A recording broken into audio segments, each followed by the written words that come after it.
আসসালামু আলাইকুম। আজকে রান্না করতে যাচ্ছি পাস্তা। প্রথমেই আগে থেকেই কেটে রাখা আলুগুলো আমি কড়াইতে দিয়ে দিলাম বয়েল করার জন্য। পরিমাণ মতো কিছুটা লবণ, তারপরে একটু নাড়াচাড়া করে এটাকে বয়েল হতে দিচ্ছি।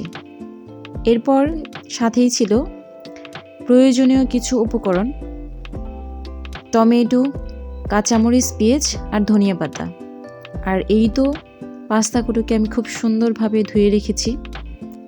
তারপরেই এটা কিছুটা বয়েল হয়ে আসছে, আর এর মাঝেই আমি দিয়ে দিব আগে থেকেই ধুয়ে রাখা সেই পাস্তাগুলোকে। কারণ আলুটা আগে সিদ্ধ হয়ে গেলে পরবর্তীতে পাস্তার সাথে মিশতে খুব সহজ হয়। এর জন্যই আমি আগে থেকেই সিদ্ধ করে নিচ্ছি। আর এইখানেও পরিমাণ মতো পানি দিয়ে দিয়েছি। পরবর্তীতে পাস্তা আর আলু একত্রিত করে দিয়ে দিয়েছি। তারপর এটা বয়েল হয়ে আসার পর এটা নামিয়ে নিলাম। এবার খালি কড়াইতে তেল দিয়ে দিলাম। কড়াইটা গরম হওয়ার পর কাঁচামরিচ, পেঁয়াজ এটাকে ভালো করে নেড়ে চেড়ে নিচ্ছি।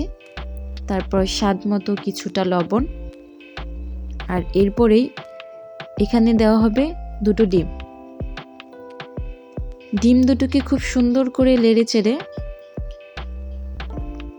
সুন্দর একটা কালার আসার পর এখানে আগে থেকে কেটে রাখা কিছু টমেটো কুচি দিয়ে দেওয়া হবে। এই তো খুব সুন্দর একটা কালার চলে আসছে। এবার এইখানে ছিটিয়ে দেওয়া হচ্ছে আগে থেকেই কেটে রাখা টমেটো কুচিগুলো। এবার এটাকেও খুব সুন্দর করে নেড়ে চেড়ে পরিমাণ মতো সব ধরনের মশলা একটু একটু করে দেওয়া হচ্ছে: হলুদের গুঁড়ো, মরিচের গুঁড়ো, ধনিয়ার গুঁড়ো।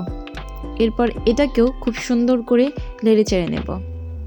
তারপরেই সে আগে থেকে বয়েল করে রাখা আলু এবং পাস্তাগুলোকে একত্রিত করে কড়াইতে ঢেলে দিব এবং এটাকে আর একটু সিদ্ধ করে নেব। এগুলোর সাথে মিক্সড করার পর এখানে দিয়ে দিলাম পাস্তার মশলা।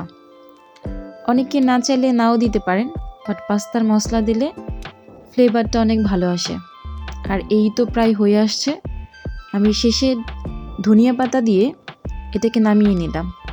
আর লাস্ট পরিবেশন করার পালা। আমি পরিবেশন করে নিচ্ছি, আর এটার উপরে এখন ছড়িয়ে দেব সস।